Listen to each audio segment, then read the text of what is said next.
Hello, कैसे हैं आप सब। मैं आपका मेंटर और आप देख रहे हैं लर्निंग इंग्लिश विदाउट रूल्स का एक नया और फ्रेश सेशन। आज बारी है यहाँ पर मिरर ऑफ कॉमन एरर में चल रहे वर्ब्स चैप्टर के आखिरी 12 सवाल की।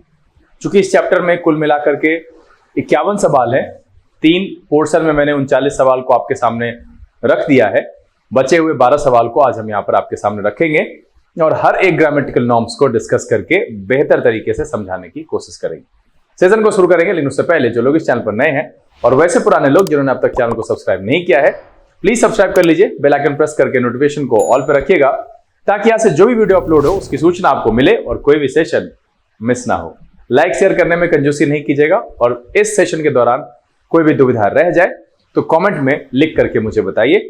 हम कोशिश करेंगे जल्द से जल्द उसका निदान आपके सामने लेकर के उपस्थित हों। चले सेशन की शुरुआत करते हैं। लर्निंग इंग्लिश विदाउट रूल्स के सेशन में एक बार फिर से आप सबका तहे दिल से स्वागत है।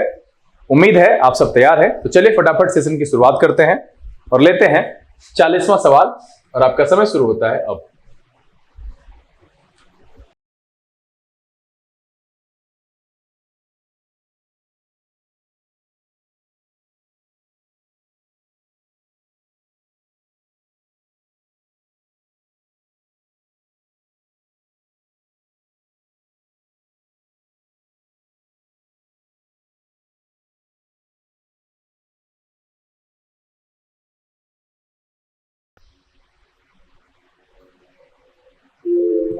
चलिए समय समाप्त हो चुका है।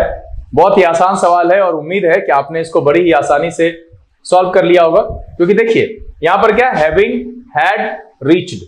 अब देखिए एक टॉपिक मैंने आपको बताया था पास्ट पार्टिसिपल। अगर आपने पढ़ा है, जब आप नॉन फाइनाइट पढ़ते हैं तो उसमें इस टॉपिक की चर्चा करते हैं।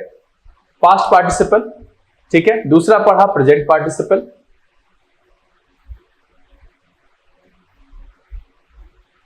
और तीसरा पढ़ा परफेक्ट पार्टिसिपल। ये पार्टिसिपल के प्रकार है परफेक्ट पार्टिसिपल। इसमें आपको बताया गया होगा कि जो परफेक्ट पार्टिसिपल है ये हैविंग प्लस पास्ट पार्टिसिपल का कॉम्बिनेशन होता है। क्या होता है? पास्ट पार्टिसिपल का कॉम्बिनेशन होता है। वैसे भी एक जानकारी और दी थी मैंने आपको पिछले दिन कि जब 2 काम होता है उसमें जो पहला काम पहले अगर समाप्त हुआ है और उसके बाद दूसरा काम शुरू हुआ है तो वैसी परिस्थिति में पहले काम को हम हैविंग प्लस पास्ट पार्टिसिपल से ट्रांसलेट करते हैं, लिखते हैं। जैसे कि नाश्ता खाकर वह ऑफिस गया। Having taken his breakfast he went to his office, है ना। यहां पर हैविंग टेकन, यहां जो हैड है इसका प्रयोग अनावश्यक है और यही इस सेंटेंस को खराब कर रहा है। उसको हटाएंगे, सेंटेंस सही हो जाएगा और इसलिए सवाल का जवाब क्या हो जाएगा? Option number A. बहुत ही आसान होता है इस तरह का सवाल, बस आपके जहन में कॉन्सेप्ट क्लियर होना चाहिए। अगर वो क्लियर है, काम खत्म। आसानी से सवाल बनता है सर, एरर में, इंप्रूवमेंट में कोई भी परेशानी नहीं होती। और इस सब को आसान करता है आपकी एक बहुत ही अच्छी आदत जो कि न्यूज़पेपर रीडिंग की है। बहुत सारे बच्चों में नहीं होती है, वो कॉम्पिटिटिव एग्जामिनेशन की तैयारी करते हैं, उनको लगता है कि पेपर नहीं भी पढ़ेंगे तो चलेगा। इस गलत फहमी से दूर रहिए, पेपर पढ़ने की आदत डालिए। चलिए अगला सवाल लेते हैं और आपका समय शुरू होता है अब।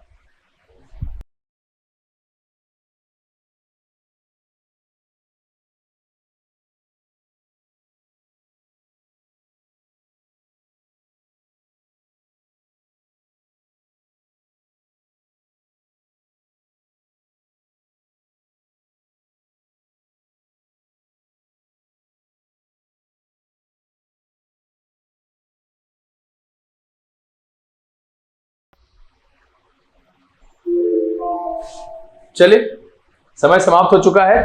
देखिए कह रहा है she stole something from my room and hid it in her recently dash. यहां पर गॉट सारी है, ठीक है। So I can't tell you anything about the stolen thing unless और until I check the room. अब देखिए यहां पर स्टोलन थिंग है ना, इसका मतलब चुराई गई वस्तु है। तो यहां जो है रिसेंटली उसको सारी मिल चुकी है, तो ये पास्ट पार्टिसिपल के रूप में यूज होगा और यहां लिखेंगे गॉटन सारी। अब देखिए जैसे क्या है कि पास्ट पार्टिसिपल जो होता है ना वो 2 तरीके से इस्तेमाल होता है।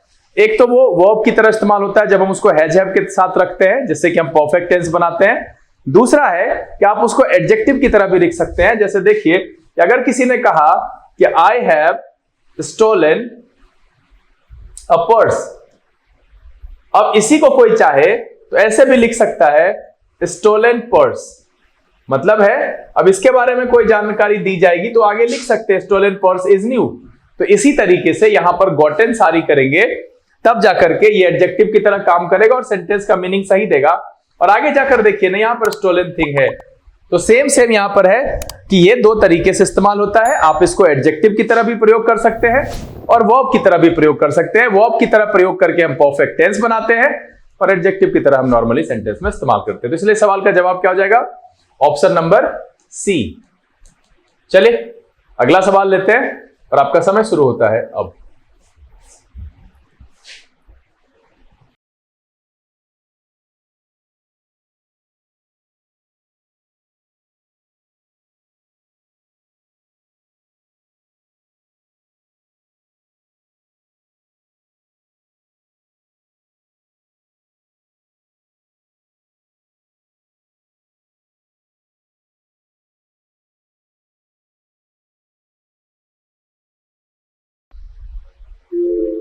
चलिए समय समाप्त हो चुका है। देखिए कह रहा है walking in the field late at night a snake bit me and that was the reason why I was in a Hari.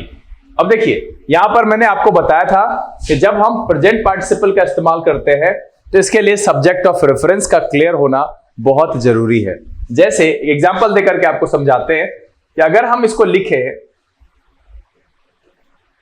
Sitting in my room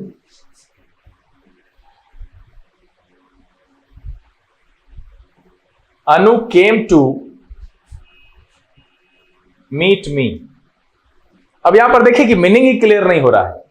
यहां पर क्या हो रहा है कि मीनिंग ही क्लियर नहीं हो रहा है। कौन बैठा हुआ है, कौन किससे मिलने आया। अगर हम इसको ऐसे लिखें while I was sitting in my room,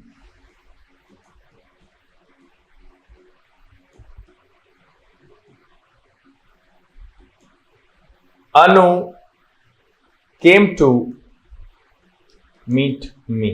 ठीक इसी तरीके से देखिए इस सेंटेंस में मीनिंग क्लियर नहीं हो रहा है क्योंकि इसका जो सब्जेक्ट ऑफ रेफरेंस है ना वो क्लियर नहीं। और इस पर चर्चा मैंने पिछले सेशन में भी की थी, शायद 2 सवाल था वहां पर। तो यहां पर क्या हो जाएगा, इसकी जगह पर मुझे यूज करना पड़ेगा while I was walking in the field, है ना। क्या हो जाएगा, walking in the field, और तब जाकर के सेंटेंस सही होगा। इसलिए इस सवाल का जवाब हो जाएगा ऑप्शन नंबर ए। हमेशा ध्यान रखिएगा कि इन्फिनिट लिखने प्रेजेंट पार्टिसिपल लिखने में सब्जेक्ट ऑफ रेफरेंस को ध्यान में जरूर रखना है। क्या है, पार्टिसिपल, प्रेजेंट पार्टिसिपल को लिखते समय यह क्लियर करिए कि सब्जेक्ट ऑफ रेफरेंस क्लियर है या नहीं है। अगर उसका सब्जेक्ट ऑफ रेफरेंस स्पष्ट नहीं होगा वैसे में मीनिंग गड़बड़ाएगा और सेंस ठीक ठीक नहीं आएगा, जैसा कि मैंने आपको यहां पर एग्जांपल में समझाने की कोशिश की है। चलिए अगला सवाल और आपका समय शुरू होता है अब।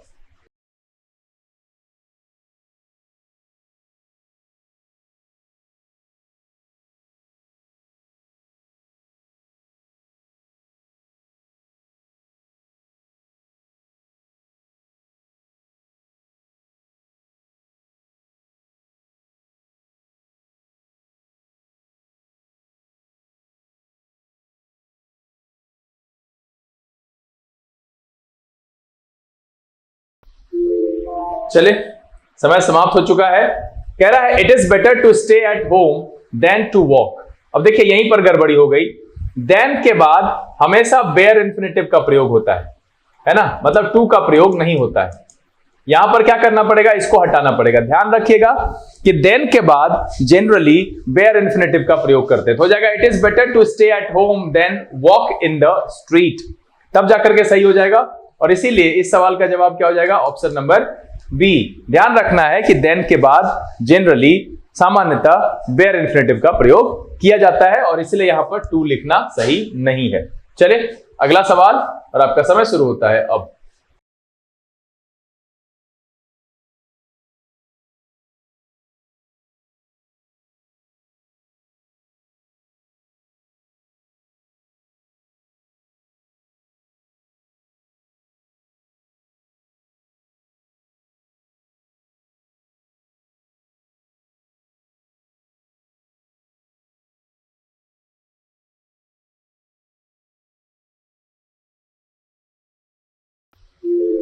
चले, समय समाप्त हो चुका है।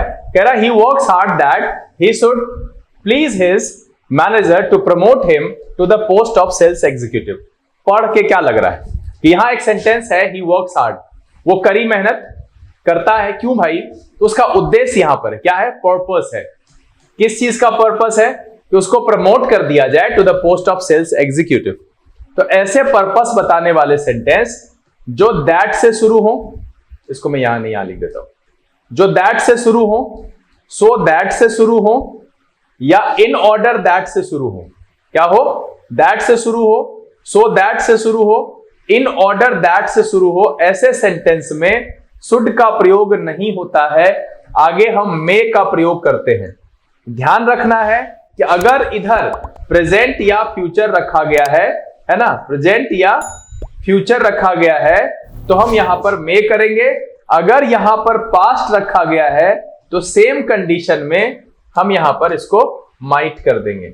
ध्यान देना है, मैंने क्या कहा कि अगर पर्पस, यहां पर देखिए ही वर्क्स लिखा हुआ है और यहां पर्पस की बात किया, तो इसमें हमको क्या लगाना चाहिए? यहां मे लगाना चाहिए। अगर यहां पर वर्कड होता तो यहां पर माइट लगता। बस ध्यान रखना है प्रेजेंट फ्यूचर हो और मे ही लगेगा, दूसरा नहीं लगेगा। इसलिए इस सवाल का जवाब क्या हो गया? Option number B. हम क्या करेंगे? शुड को हटा करके वहां पर मे लगा देंगे और सेंटेंस सही हो जाएगा। वैसे भी सो दैट के साथ आपने पढ़ा ही होगा कि पूरक के तौर पर हम मे का प्रयोग करते हैं। चलिए अगला सवाल, और आपका समय शुरू होता है अब।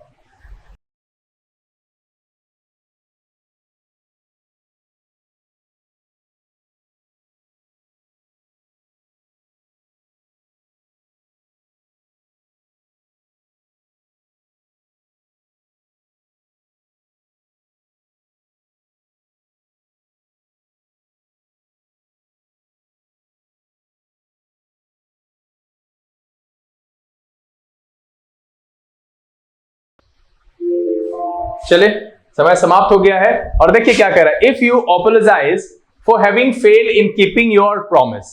अब देखिए हैविंग के बाद अभी मैंने बताया है कि पास्ट पार्टिसिपल का प्रयोग होता है, अभी तुरंत इसकी चर्चा की है कि हैविंग के बाद क्या होता है?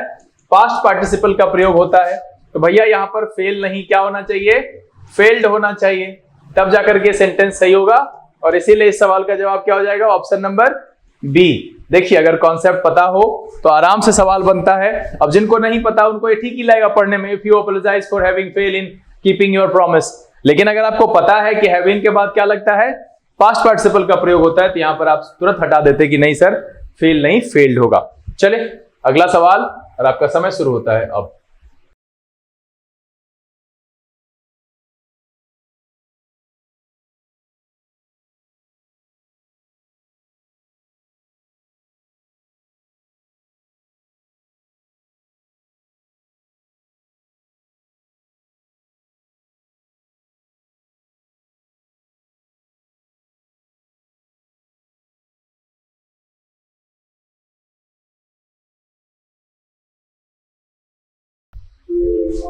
चले, समय समाप्त हो गया।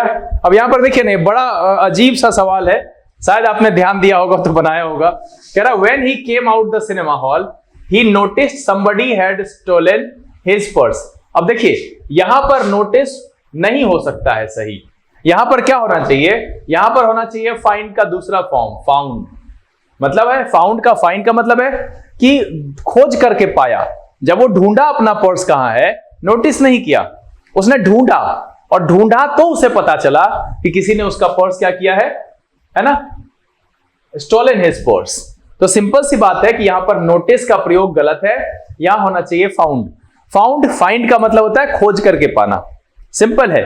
तो जब वो, अगर मान लीजिए वो नहीं ढूंढता, उसको पता नहीं चलता, उसे पर्स की जरूरत पड़ी होगी, उसने ढूंढा, उसको पता चला कि भाई किसी ने उसका बटुआ चुरा लिया। तो यहां पर नोटिस नहीं, यहां फाउंड सही सेंस देगा, और इसीलिए इस सवाल का जवाब क्या हो जाएगा? Option number C. चले बढ़ते हैं अगले सवाल की तरफ, और आपका समय शुरू होता है अब।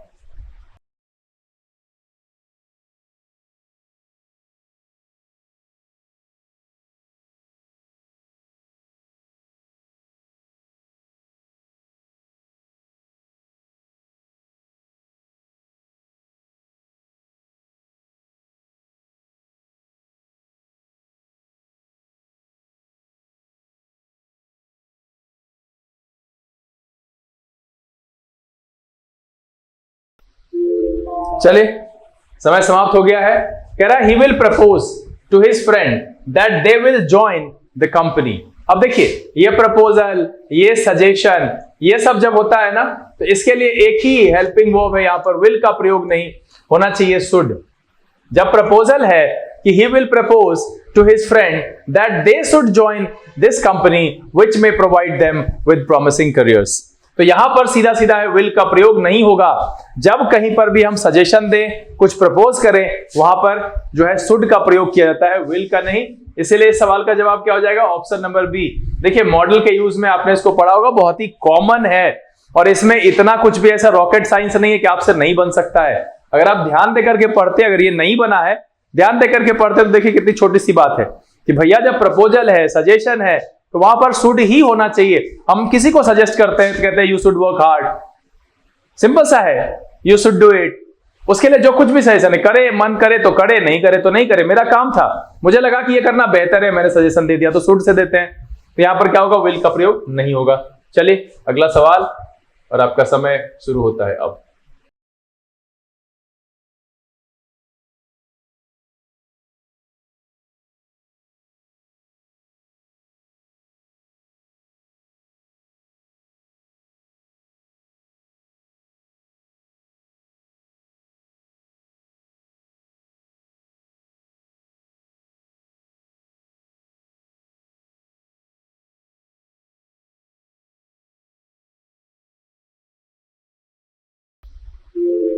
चले, समय समाप्त हो गया है। कह रहा है जज everything in the light of what the leaders of both the parties had said, the जज came to the conclusion that the case was false.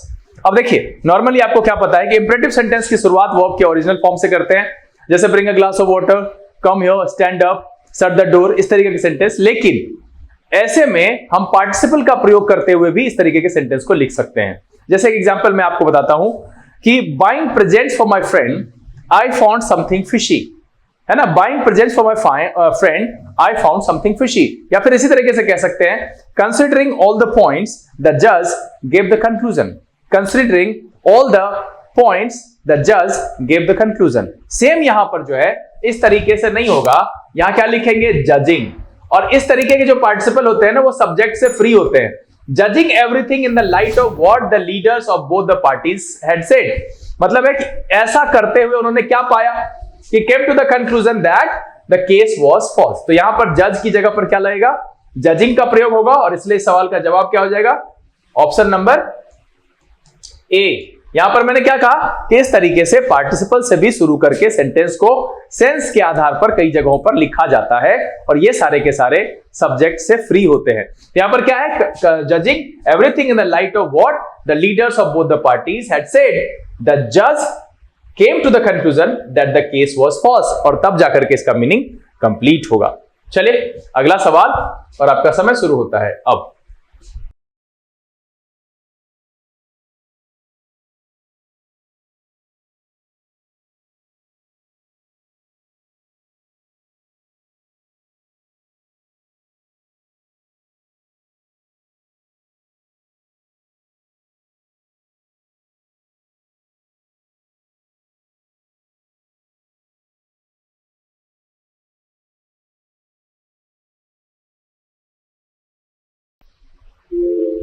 चले, समय समाप्त हो चुका है। बहुत ही आसान सा सवाल है। कह रहा है when she entered the room she found the child sleeping peacefully and the fan.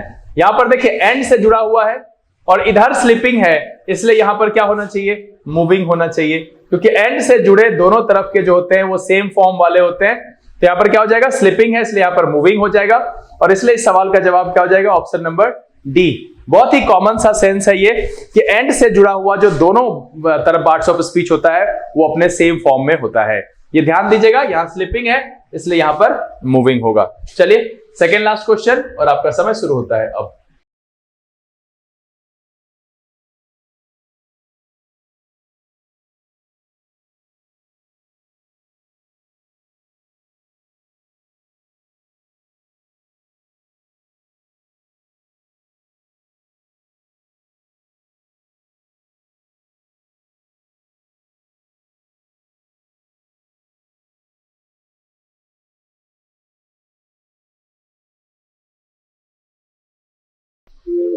चलिए, समय समाप्त हो चुका है। बहुत ही आसान सवाल है। कह रहा है work hard lest you should fail, said the father to his son who was taking his MA examination that year. इस सेंटेंस में दो बातें हैं। पहला है लेस्ट। मैंने आपको बताया था कि लेस्ट का प्रयोग जब भी होता है तो उसके आगे शुड का प्रयोग होता है, जो कि यहां किया गया है। और मैंने बताया था कि लेस्ट का प्रयोग हम तब करते हैं जब आगे होने वाली कुछ बुरी घटना से हम किसी को सचेत कर रहे होते हैं। जैसे ठीक से चलो कहीं तुम गिर न जाओ, walk properly लेस्ट you should fall, है ना। Walk properly लेस्ट you should fall, ठीक से चलो कहीं तुम गिर न जाओ, है ना। सिंपल सा है कि यहां देखिए क्या कह रहा है, work hard lest you should fail, मतलब है कड़ी मेहनत करो कहीं तुम फेल ना हो जाओ। तो यहां जो है ये बिल्कुल सही कॉम्बिनेशन है।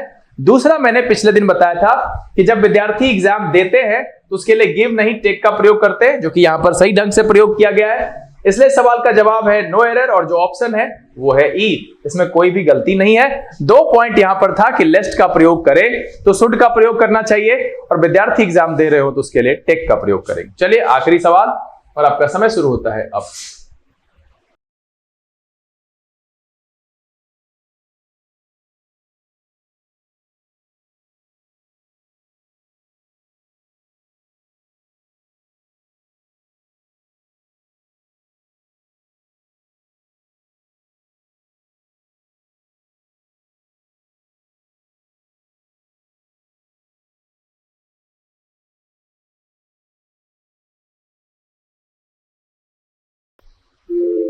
चलिए, समय समाप्त हो चुका है।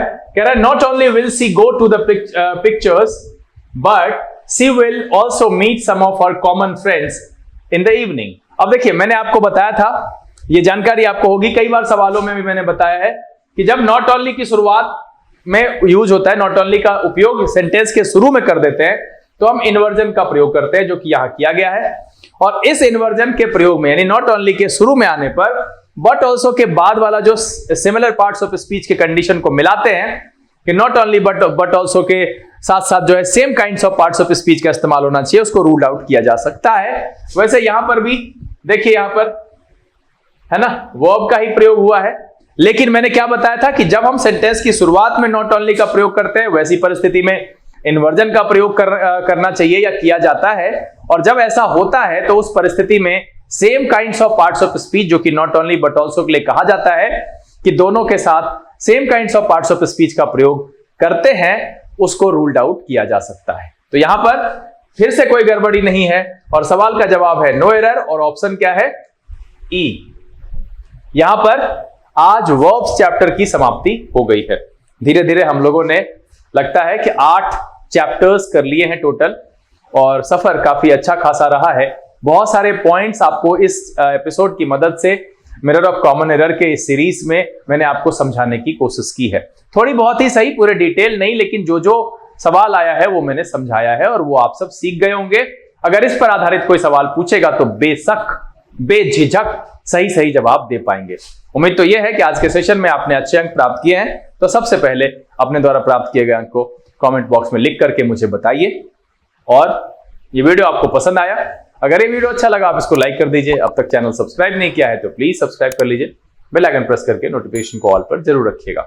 समय यहां से विदा लेने का, बहुत जल्द इस तरह के एपिसोड के साथ फिर आपके सामने उपस्थित होंगे। तब तक के लिए आप घर में रहिए, अपना और अपने परिवारजनों का ख्याल रखिए, खुश रहिए, मस्त रहिए, लेकिन पढ़ना लिखना भूलिएगा नहीं, वो सबसे जरूरी काम है। लर्न इंग्लिश विदाउट रूल्स के सिलसिले से this is BK Singh signing off. Keep reading, keep practicing. Thank you, God bless you.